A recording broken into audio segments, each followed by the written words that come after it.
আজ কেন পৃথিবীটা লাগে এত সুন্দর, সে কোন রূপকারে সাজানো এ চরাচর, সে কোন রূপকারে সাজানো এ চরাচর।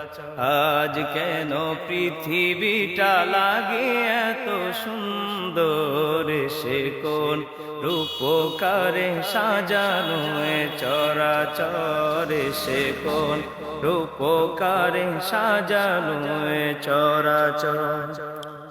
চারিদিকে নবরূপে করে ধরা ঝলমল, সেই রূপ দেখে হয় আখিদয় সুশীতল, আখিদয় সুশীতল। কেটে গেছে কুরশিত নিশীতের দ্বীপহর, সে